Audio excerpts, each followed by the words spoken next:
उन्मिलितं येन तस्मै श्रीगुरवे नमावं विष्णुपादाय कृष्णप्रेष्ठाय भूतले श्रीमते भक्तिवेदांत स्वामिने नाम नमस्ते सारस्वती देवे गौरवाणी प्रचारिणे निर्विशेष शून्यवादी पाश्चात्य देशतारिणे वंशाकल्पतरुभ्यश्च कृपा सिन्धुभ्येव च पतितानं पावनेभ्यो विष्णुभ्यो नमो नमः आजानुलंबितभुजौ कनकावदातौ संकीर्तनैकपितरौ कमलायताक्षौ विश्वम्भरौ द्विजभरौ जुगधर्मपालौ वन्दे जगत्प्रियकरौ करुणावतारौ शिरोददता निजगुप्तबीतं स्वप्रेमनामामृतमत्तुतारम् आपामरजो विततारं गौरकृष्णजनभ्यो तमहं प्रपद्ये आनन्दलीलामय विग्रहाय हेमावदिभ्यो सुन्दराय तस्मै महाप्रेम रसप्रदाय चैतन्यचन्द्राय जय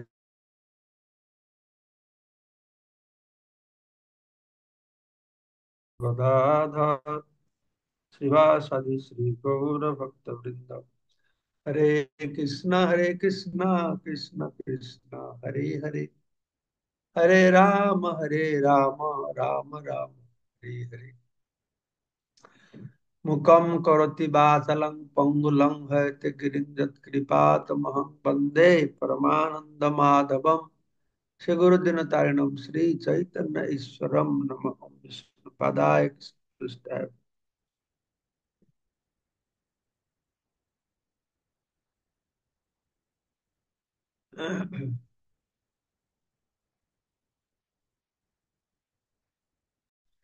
তো আমরা রূপ সনাতন শ্রী জীব গোস্বামী সম্পর্কে শ্রবণ করছি চৈতন্য চরিতামৃত আদিলীলা দশম পরিচ্ছেদ আহ চৈতন্য ভক্তি বৃক্ষ শাখা প্রশাখা প্রসঙ্গে।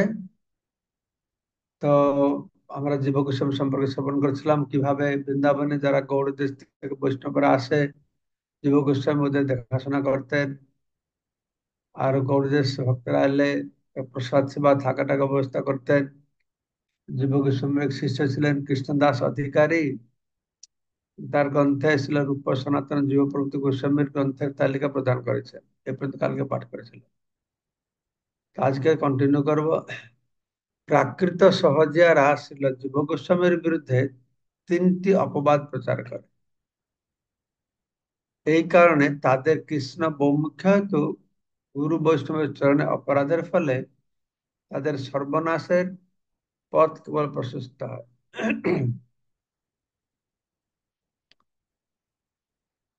তো তিনটা কি অপরাধ আমরা শ্রবণ করব। তাদের প্রথম অভিযোগটি হচ্ছে, এক সময়ে জড় প্রতিষ্ঠা লোলুপ এক দিগ্বিজয় পণ্ডিত নিষ্কিঞ্চন রূপ ও সনাতনের কাছ থেকে জয়পত্র লিখিয়ে নিয়ে গুরুবর্গের মূর্খতা জ্ঞাপন করে শ্রী জীবকেও জয়পত্র লিখে দিতে বলে। একটা ভৌতিক পণ্ডিত এসেছে, তো সে রূপ সনাতনের কাছে গিয়েছে, তো ওরা জয়পত্র দিয়ে দিয়েছে, এখানে যা লেখা আছে। তারপরে শ্রী জীব গোস্বামীর কাছে গেছে, কিন্তু শ্রী জীব গোস্বামী তা দিতে অস্বীকার করেছে। পক্ষান্তরে তিনি সেই দিগ্বিজয়কে পরাস্ত করেন। তো এইভাবে গুরুবর্গের অপবাদকারী অসৎ পণ্ডিতকে উপযুক্ত শিক্ষা প্রদান করা শ্রী জীব গোস্বামীর পক্ষে সঙ্গত আচরণ হয়েছে। গুরুদেবকে অপবাদ করছে, তো সেই অসৎ পণ্ডিতকে প্রতিরোধ করা হচ্ছে শিষ্যের কর্তব্য। জীব গোস্বামী তার পাণ্ডিত্য দিয়ে তিনি সেই পণ্ডিতকে দিগ্বিজয়কে হারিয়েছেন। হ্যাঁ, কিন্তু এটা জীব গোস্বামী ঠিক করেছেন। হ্যাঁ, এটা ঠিক করেছেন। কিন্তু মূর্খ সহজিয়ারা গুরুদেবের মর্যাদা যে কি বস্তু তা না জেনে এই বিষয়ে জীব গোস্বামীর বিরুদ্ধে অভিযোগ করে। তারা কি অভিযোগ করে? তাদের অভিযোগটা কি? এই যে মহাপ্রভু বলেছেন তৃণাদেবী শুনেছে না তরণীপ সহিষ্ণু না, তো সেই জীব গোস্বামীর এই আচরণে তৃণাদেবী শুনেছে না তা অমানিত ধর্ম অবলম্বনে তিনি বঞ্চিত হয়েছে। তো তাদের কথা ছিল যখন ওরা আসি বললো তৃণাদেবী শুনেছেন জয়প্রদার দিয়ে যাওয়ার কথা ছিল, কেন যুব গোস্বামী তার সঙ্গে তর্ক করেছেন, পরাস্ত করেছেন, এসব করেছেন? এটা আহ তৃণাদেবী শুনেছেন না তরণী বসায় অমানিত হলো না। কিন্তু এই মূর্খ সহজেরা জানে না যে নিজের মান খর্ব হলে তা সহ্য করা হচ্ছে অমানিত। নিজের কেউ সম্মান হানি হচ্ছে, নিজে কেউ গালাগালি দিচ্ছে, নিজে কেউ করছে, ঠিক আছে, আমি সহ্য করবো। কিন্তু যখন হরিগুরু বৈষ্ণবের নিন্দা হবে তখন প্রতিবাদ না করার যে কপট বিনয়, তা বৈষ্ণবোচিত আচরণ নয়, তা হচ্ছে কাপুরুষতা। কিন্তু কাপুরুষতা নয়, সেটা হচ্ছে একটা নাম অপরাধ, বৈষ্ণব নিন্দাও। যেটা বৈষ্ণব নিন্দা শুনতে নেই, বৈষ্ণব নিন্দা শুনলে প্রতিবাদ করতে হবে। জীব গোস্বামী প্রতিবাদ করে ঠিক করেছেন। তো মূর্খ সহজেরা উল্টো অর্থ করেছে, অর্থ করেছেন তিনি কেন তৃণদেবী শুনেছেন না, অমানিত হয়ে থাকলেন না। তো শ্রী চৈতন্য বাবু তার শিক্ষার্থীকে বলেছেন তৃণাদপি শুনেছেন না তরদিব সহিষ্ণু না অমানিনাং মান দেন কীর্তনীয় সদা। নিজেকে পথের পাশে পড়ে থাকা তৃণের থেকেও দীন বলে মনে করে তরুর থেকে সহিষ্ণু হয়ে অমানী হয়ে অন্য সকলকে যথাযোগ্য সম্মান প্রদর্শন করে নিরন্তর ভগবানের নাম করা উচিত। এইটাই হচ্ছে সমস্যা। আমরা সবাই নাম করি, কিন্তু এই শ্লোকটি,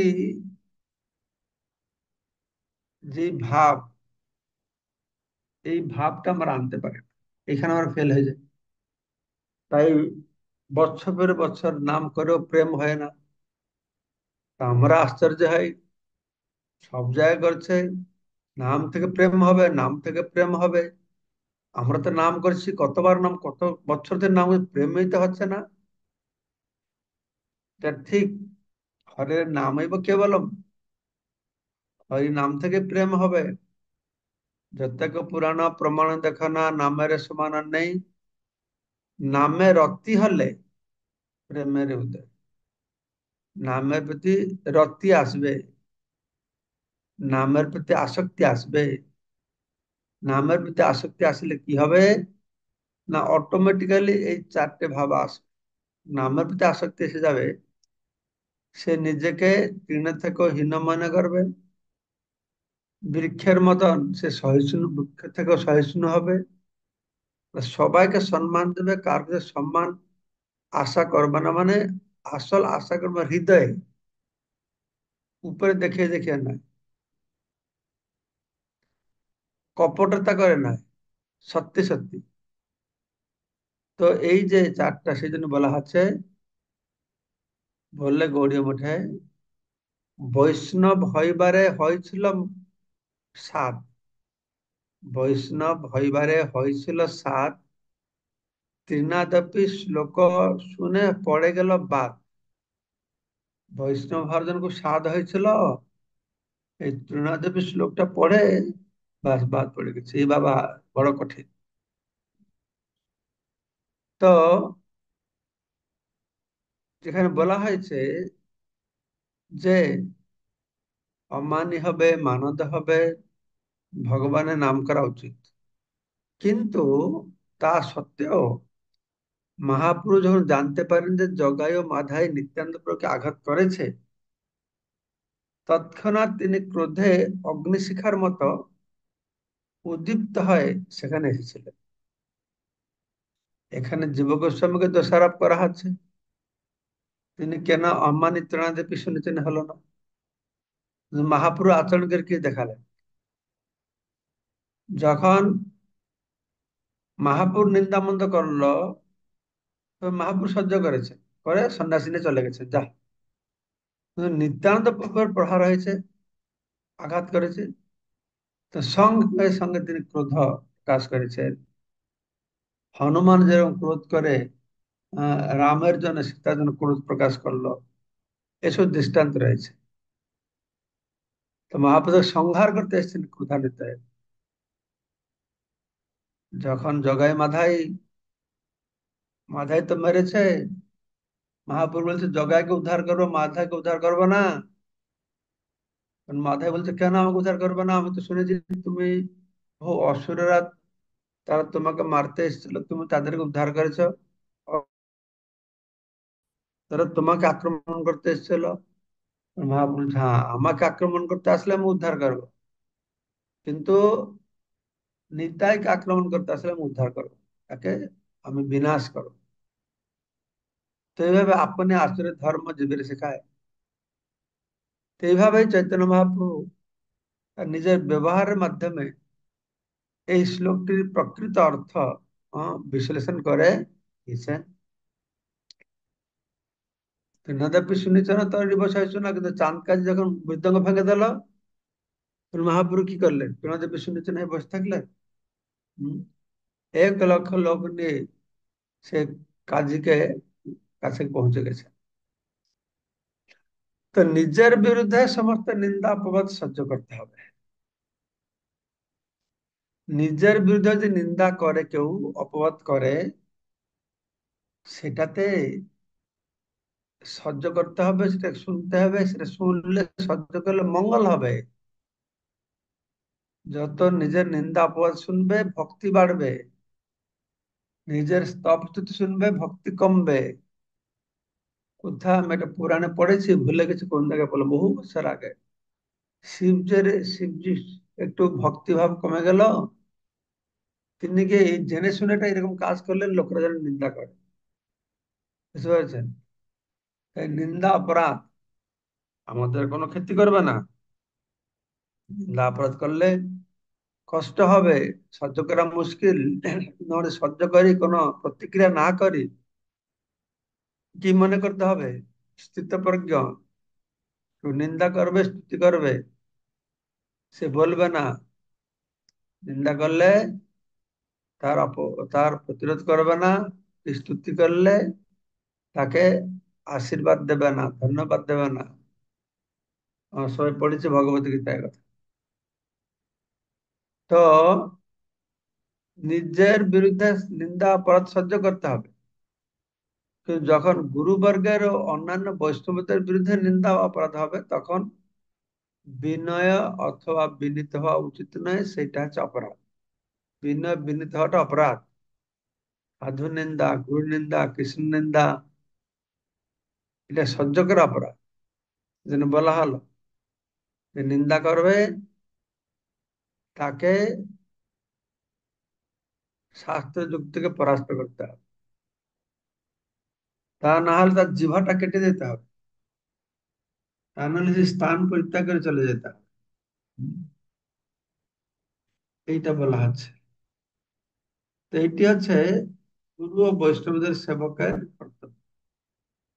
যে মানুষ গুরু বৈষ্ণবদের নিত্য দাসত্ব তত্ত্ব জানেন, তিনি সেই তথাকথিত পণ্ডিতের, তার গুরুবর্গ ছিল রূপ গোস্বামী সনাতন গোস্বামীকে পরাজিত করার গর্ব যে খর্ব করেছিলেন, তার মর্ম হৃদয়ঙ্গম করতে পারবে। যারা গুরু বৈষ্ণবের দাসত্ব স্বীকার করেছেন, তারাই বুঝতে পারবে যে গুরুবর্গের যদি নিন্দা মন্দ হয়, হম, তাহলে তাকে পরাস্ত করতে হবে। তো জীব গোস্বামী এটা করেছেন। রূপ গোস্বামী সনাতন গোস্বামীকে, হ্যাঁ, ও যে ভাবছিল আমি পরাজিত করে গর্ব করেছিল, সেটা খর্ব করেছে। তাই জীব গোস্বামী ঠিক করেছে, কিন্তু সহজে মূর্খরা বুঝতে না পেরে দোষারোপ করেছে। ছিল জীব গোস্বামীর মর্যাদা ক্ষুণ্ণ করার মানসে প্রাকৃত সহজিয়ারা একটি গল্প তৈরি করেছে যে, তো শ্রী চৈতন্য চরিতামৃত রচনা করার পর ছিল কৃষ্ণদাস কবিরাজ গোস্বামী যখন তার পাণ্ডুলিপিটি জীব গোস্বামীকে দেখান, তখন জীব গোস্বামী তার পাণ্ডিত্য প্রতিষ্ঠা ক্ষীণ হয় বলে মনে করে সেটি একটি কূপের মধ্যে ফেলে দেন। ছিল কৃষ্ণদাস কবিরাজ গোস্বামী তাতে অত্যন্ত মর্মাহত হয়, তৎক্ষণাৎ দেহত্যাগ করেন। সৌভাগ্যবশত চৈতন্য চরিতামৃতের একটি প্রতিলিপি মুকুন্দ নামে এক ব্যক্তির কাছে ছিল, তাই পরবর্তীকালে তা গ্রন্থকার আকারে প্রকাশ করা সম্ভব হয়েছে। এই গল্পটি গুরু বৈষ্ণবের বিরুদ্ধে নিন্দা ও অপবাদ রটনার একটি জঘন্য দৃষ্টান্ত। এই ধরনের গল্প কখনোই বিশ্বাস করা উচিত না। তার মানে সহজেরা তারা এই রূপ সনাতন জীব গোস্বামী এই গোস্বামীদের সহ্য করতে পারে না। কিন্তু এরা তো মহাপুরুষ যথার্থ শিক্ষাকে তার ধারক বাহক ছিল। সহজে তো মহাপ্রভু যে কৃষ্ণ প্রেম কথা প্রচার করলেন, সেই কথাটাকে ধরে বিভিন্ন প্রকারের অপসিদ্ধান্ত কুকর্মে তারা নিযুক্ত হলো। সব গুরু হয়ে বহু মহিলাদেরকে নিয়ে রাস নৃত্য করতে করলো, শুধু জঘন্য কাম করলো। কিন্তু জীব গোস্বামী ইত্যাদি যারা, তারা তো এদের একটা বড় প্রতিবন্ধক হলো।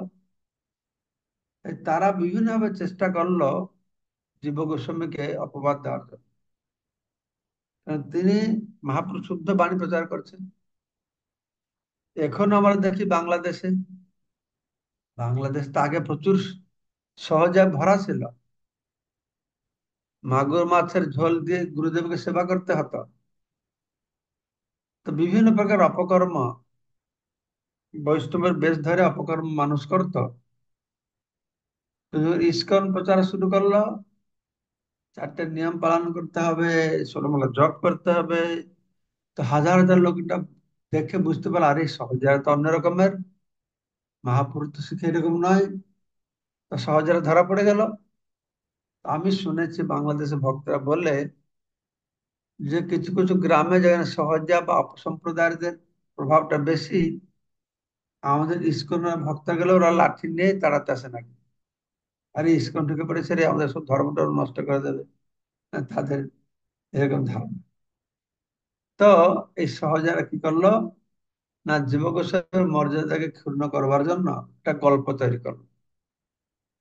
সেটি হচ্ছে এরকম, শ্রী চৈতন্য চৈতন্য চৈতামৃত রচনা করার পর শ্রীল কৃষ্ণদাস গোস্বামী যখন সে পাণ্ডুলিপি জীব গোস্বামীকে দেখান, তখন জীব গোস্বামী তার পাণ্ডিত্য প্রতিষ্ঠা ক্ষুণ্ণ হবে। জীব গোস্বামী তো মনে করবে, আরে আমি অত বড় পণ্ডিত, কৃষ্ণদাস কবিরাজ আমার থেকে আরো ভালো গ্রন্থ লিখে দিল। তো এই জন্য কি করেছে, এইটা মনে করে সে পাণ্ডুলিপিটা একটা কুয়ার মধ্যে ফেলে দিয়েছে। এইটা অবান্তর মন গড়া কথা তারা তৈরি করেছে। জীব গোস্বামী তো নির্দেশ দিলেন কৃষ্ণদাস কবিরাজ গোস্বামী, তুমি লেখো এটাকে। হ্যাঁ, তারপরে তিন আচার্যদের হাতে দিয়ে পাঠালেন নবদ্বীপে। হ্যাঁ, কিন্তু এরা সহজিয়া মূর্খরা, অপসম্প্রদায়রা তারা কি করলো, এটা এরকম অপবাদ রটালো। ছিল কৃষ্ণদাস কবিরাজ গোস্বামী তার, ওদের মত হচ্ছে যে জীব গোস্বামী তার গ্রন্থ ফেলে দিয়েছেন কুয়াতে, তাদের কৃষ্ণদাস কবিরাজ গোস্বামী অত্যন্ত মর্মাহত হয়, তৎক্ষণাৎ দেহত্যাগ করেছে। এরকম কোনো ঘটনা ঘটে না। তাদের মত হচ্ছে তৎক্ষণাৎ দেহত্যাগ করেছে। তো সৌভাগ্যবশত চৈতন্য চৈতন্যের একটি প্রতিলিপি মুকুন্দ নামে এক ব্যক্তির কাছে ছিল, তাই পরবর্তীকালে তা গ্রন্থাগার প্রকাশ করা সম্ভব হয়েছে। এটা হচ্ছে ওদের মত, আহ, সহজাদের মত। এই গল্পটি গুরু বৈষ্ণবের বিরুদ্ধে নিন্দা ও অপবাদ রটানোর একটা জঘন্য দৃষ্টান্ত। এই ধরনের গল্প কখনোই বিশ্বাস করা উচিত নয়। ছিল জীব গোস্বামীর বিরুদ্ধে প্রাকৃত সহজাদের অন্য একটি অভিযোগ, তিনটা অভিযোগ। একটা অভিযোগ হলো তিনি তিন থেকে নিচু অমানি হলো না, ওই পণ্ডিতের কাছে। আর দ্বিতীয় অপরাধ হলো নিজের সম্মান ক্ষুণ্ণ হলে মনে করে কৃষ্ণদাস কবিরাজ গোস্বামী পাণ্ডুলিটা কুয়াতে ফেলে, এই দ্বিতীয় অভিযোগ। তারপরে আরেকটা অভিযোগ, তৃতীয় অভিযোগ আছে, তিনি ব্রজ গোপীদের পরকীয়া রস স্বীকার না করে সুকিয়া রস অনুমোদন করে দেখিয়েছেন যে রাধাকৃষ্ণ সামাজিকভাবে বিবাহিত ছিলেন।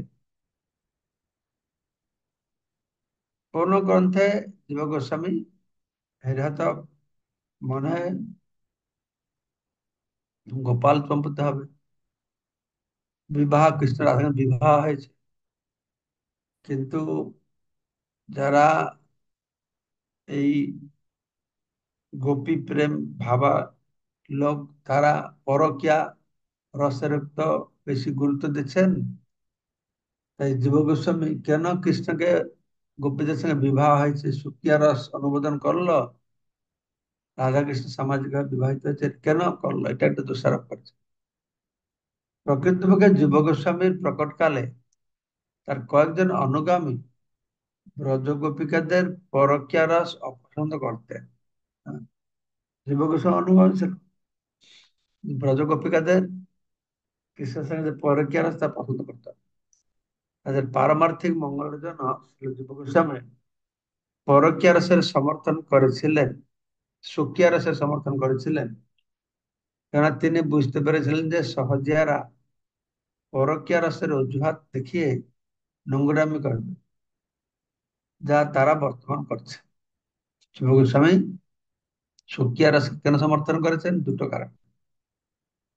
একটা ছিল তার কিছু শিষ্যরা এই পরকীয়া রসটা গ্রহণ করতে পারতো না, তাদের মঙ্গলের জন্য ঠিক আছে সুকিয়া রস, ভগবানের সুকিয়া রস আছে, পরকীয়া দুটোই আছে, এটাকে সুকিয়া রসটাকেও তিনি স্বীকার করলেন।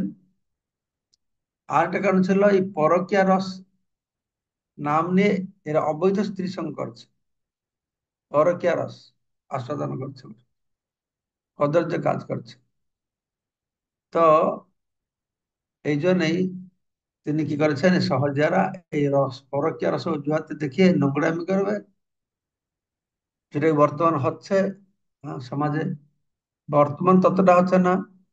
আমি যখন ইসকনে জয়েন করলাম সেই সময় অনেক এদের প্রভাব ছিল, আস্তে আস্তে আমাদের গৌড়ীয় মঠ ইসকন প্রচারের ফলে আহ ছিল ভক্তিদান সরস্বতী ঠাকুর আসার পরে এদেরকে টাইট দিয়ে দিয়েছে। তার আগে এদের প্রভাব খুব ছিল। প্রভুপাদ বলছেন, দুর্ভাগ্যবশত বৃন্দাবন ও নবদ্বীপে সহজিয়ারা পরকীয়া রসে কৃষ্ণ ভক্তি অনুসরণ করার নাম করে অবৈধ স্ত্রী সঙ্গ করে। এখনো আছে, বৃন্দাবনে কোথায় আছে জানি না, বেঙ্গলে তো আছে। রামকেলি উৎসব হয়, কবি জয়দেব উৎসব হয়, এখানে হাজার হাজার এগুলো আসে। এই সহজিয়া গুলো কি করে, একটাকে মহিলার সঙ্গে রাখে, ওকে স্ত্রী বলবে না, স্ত্রী বললে সুখিয়া হয়ে যাবে, ওকে সেবা দাসী বলবে, পরে রাখবে। তো ওদের একটা সংস্থাও আছে, 1 মাস রাখবে, 1 বছর, 1 বছর, আর প্রতি বছর তারা চেঞ্জ করবে, সেবা দাসী ভাবে রাখবে। একটা গোষ্ঠী আছে ওদের, রেজিস্ট্রেশন করতে হয়, কি রকম সিলেকশন হবে তারও উপায় আছে, সে অনেক দিন দেশে আছে। এবার গৌরাঙ্গ প্রেম মহারাজ কিছু বর্ণনা করছিলেন, ভক্তবিলাস গৌরচন্দ্র মহারাজ বলছিলেন একটা সহজাত দলন বই আছে, সে বইতে এই সহজাতের কদর্য কর্ম মানে পাঠ করে শোনার মতন নাই, কেউ পড়বে না, কেউ না পড়াই ভালো। আর কি যে কদর্য কাজ করে।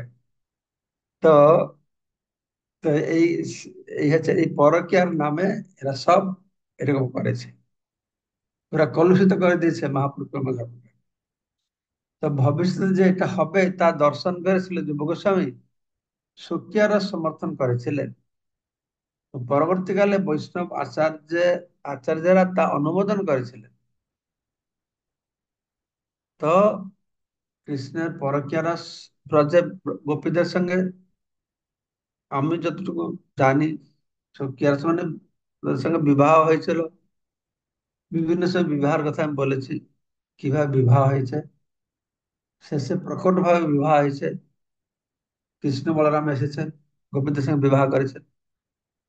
তো এই যে সকিয়া কথাটা প্রচার করা হলো, এটাকে ওরা সমর্থন করে না সহজে। আর পরকীয়ার নামে বদমাশ করতে এক্সপার্ট আছে। ছিল যুব গোস্বামী কখনোই ব্রজের অপ্রাকৃত পরকীয়া রসের বিরোধী ছিলেন না। অন্য কোন বৈষ্ণবতা অন্য কোন বৈষ্ণবতা অনুমোদন করেননি। তো পরকীয়া রসটা অপ্রাকৃত সেইভাবে দেখতে গেলে বুঝতে গেলে ঠিক আছে, কিন্তু সামাজিক ভাবে দেখতে খারাপ লাগে। আর সব থেকে ডেঞ্জারাস হচ্ছে ওর সুযোগ নিয়ে ধর্মের নামে কত যে কাজ এই সমস্ত সাধু গুরুরা, অসাধু গুরুরা শুরু করে দিয়েছে। তো ছিল জীব গোস্বামী ঐকান্তিক নিষ্ঠা সহকারে পূর্বতন বৈষ্ণব আচার্য গুরুবর্গ ছিল রূপ গোস্বামী ও ছিল সনাতন গোস্বামীর পদাঙ্ক অনুসরণ করেছিলেন, এবং ছিল কৃষ্ণদাস কবিরাজ গোস্বামী তাকে অন্যতম শিক্ষাগুরু রূপে বরণ করেছিলেন। জীব গোস্বামীকে কৃষ্ণদাস কবিরাজ গোস্বামী শিক্ষাগুরু রূপে বরণ করেছিলেন। এই মূর্খ সহজে বলছিল জীব গোস্বামী সহ্য করতে পারে না, ও ভালো বই লিখেছে, তার পাণ্ডিত্য ক্ষুণ্ণ হয়ে যাবে, কুয়াতে ফেলে দিয়েছে। কি এই জগতে বলা যায়, কার জগতে নিন্দা করার লোকের অভাব নেই। সবাই নিন্দা, কৃষ্ণের নিন্দা, মহাপুর নিন্দা, গোস্বামীদের নিন্দা। কিছু গৌড়ীয় মঠ আছে তার প্রভুপাদের নিন্দা করে। গৌড়ীয় মঠ কিছু ভক্ত আছে, সবাই নয়। গৌড়ীয় মঠে অনেক ভক্তরা প্রভুপাদের খুব প্রশংসা করে। তার গুরু ভাইরা বলে গেছেন যে স্বামী মহারাজ হচ্ছেন সত্যাবেশ অবতার। ওই প্রভুপাদ বলে আমরা বলি, তো সেটা ওদের খুব লাগে। ছিল ভক্তানন্দ হরি ঠাকুর, ওনাকে প্রভুপাদ বলা আছে, ভক্তানন্দ প্রভুপাদ কেন বলা আছে কিছু বলে। আর অনেক অনেক এটাও বলে যারা সারা পৃথিবীতে অনেক বড় উপাধি বলে গ্রহণ করেছে, এটা এখনই অপোজ করে লাভটা কি আছে? আমরা একসঙ্গে থেকে প্রচার করা ভালো করেছে। কালকে আমরা শ্লোক নম্বর 86 পাঠ করব। মালি হইয়া শাখা বহুত বাড়িল, বাড়িয়া পশ্চিম দেশে সব আচ্ছাদিত। এইখানে রহিল গ্রন্থ অমৃত লহরী, বদন বলিয়া সবে বল হরি হরি। হরি বল, জয় শ্রী চৈতন্য চরিতামৃতম কি জয়, শ্রী কৃষ্ণদাস কবিরাজ গোস্বামী কি জয়, গৌর প্রেমানন্দে।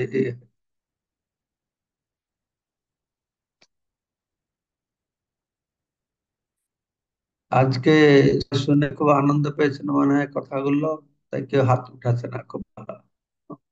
প্রশ্ন নেই কার? কমাল শ্যাম প্রশ্ন নাই, কিছুটা কমেন্ট করে মানে কি বলো, কমাল কি বলছো?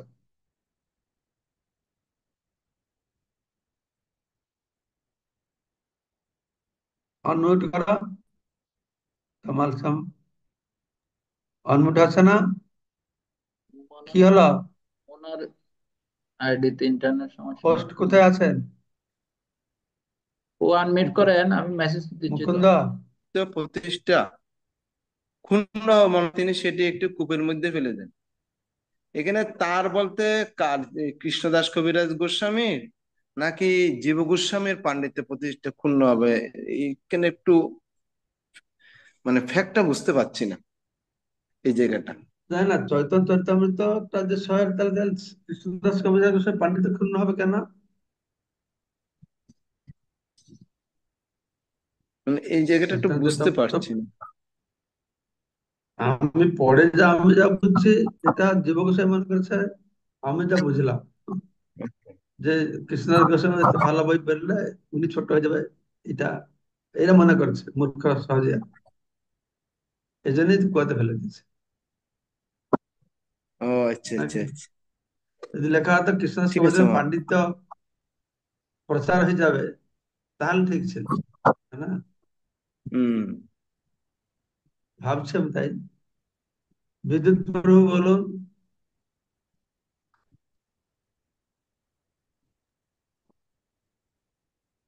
ও আনমিট করেন। হরে কৃষ্ণ, ধন্যবাদ, প্রণাম মহারাজ। চরণে।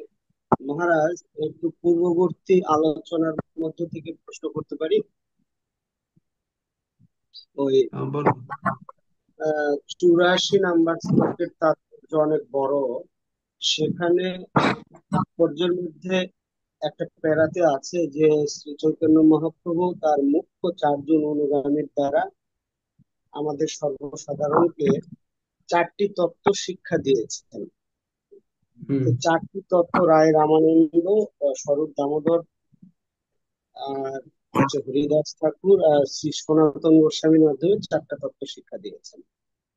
তো হুম। রায় রামানন্দের শিক্ষার ইয়ের পরে ওখানে বলছেন যে কেবলমাত্র উত্তম অধিকারী ভগবত ভক্তের পক্ষেই সেটা মানে অনুসরণ করা সম্ভব।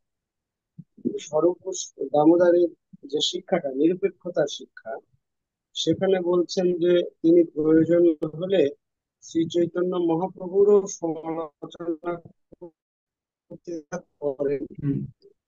তারপরে বলছেন এটি অন্য কারো পক্ষে অনুকরণ করা সম্ভব নয়। যদি এটা সম্ভব হয়, আমাদের সাধারণের জন্য শিক্ষার্থী। শিক্ষাটা হচ্ছে যারা মহাপুরুষকে নিজের বলে মনে করত, তো মহাপুরুষ ভুল করলেও ধরিয়ে দিত। আচ্ছা, সেজন্য আমরা যে ভুল ধরবো, এটা এরকম অনুকরণ করে আমাদের পক্ষে ঠিক না।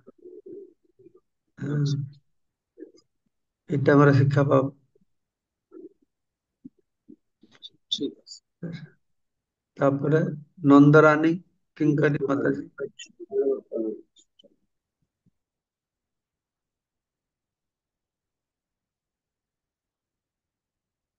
হরে কৃষ্ণ মহারাজ, দণ্ডবত প্রণাম। অ্যাকচুয়ালি আমরা যখন ভক্তিতে কেউ আসেনি, মানে ভক্তি পথে আসে না, তো সে যদি উম, অপরাধটা কি, বৈষ্ণব অপরাধটা জানেও না, হয়তো কিছুটা তার মধ্যে ভক্তি আছে, কিন্তু সে হয়তো অপরাধ করেছে, কিন্তু সেই মুহূর্তে তাকে কি করা উচিত? ত্যাগ তখন করতে দেওয়া জানবে উচিত, কি তাকে শিক্ষা দেওয়া উচিত, বা এটা অপরাধ বা এরকম করতে নেই, কি করা উচিত সেই মুহূর্তে? শিক্ষা দেওয়া উচিত, এগুলো বৈষ্ণব অপরাধ না করা ভালো। মানে তাকে ত্যাগ না করাই ভালো নাকি? সেটা ডিপেন্ড করে, ওই শোনার লোক থাকে, শোনাবে, শুনবার লোক নয়, তাহলে দূরে থাকবে। মঞ্জু ঘোষ মাতাজি বলুন।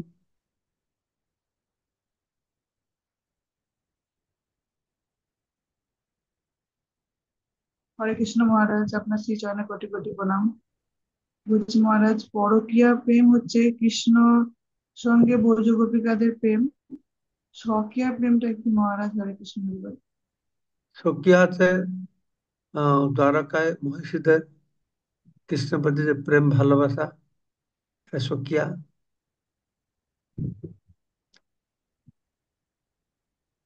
তাহলে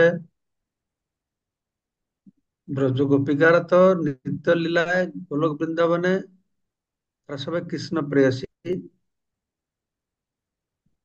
তো প্রেমের পরাকাষ্ঠা প্রদর্শন করাবার জন্য যোগমায়া এখানকে লোক দেখানো অন্য গোপদের স্ত্রী বলে দেখিয়েছে। কেন? না, তাতে ভগবান প্রতি ওদের অত নিষ্ঠা, সে ওদের সঙ্গে বিবাহ থাকলেও ওই ভয়ে আছে, সে ভয়কে অতিক্রম করে তারা ভগবান কাছে আসছে, ভালোবাসাটা প্রতিষ্ঠা হচ্ছে এই জন্য। যেটা সাধারণত লোকেরা বুঝতে পারবে না, এই জন্য এটা নিয়ে আমরা বেশি চর্চা আলোচনা করি না, পরকীয়ার আছে। হরে কৃষ্ণ প্রভু, এবং মহারাজ আপনার চরণে কোটি কোটি প্রণাম। ঠিক আছে, সবাইকে অশেষ ধন্যবাদ আজকে অনুষ্ঠান যোগদান করবার জন্য। বাঞ্ছা কল্পতরুভ্যশ্চ কৃপা সিন্ধুভ্যঃ পাবনেভ্যো। পাবনে ভো বৈষ্ণব। জয় জগন্নাথ।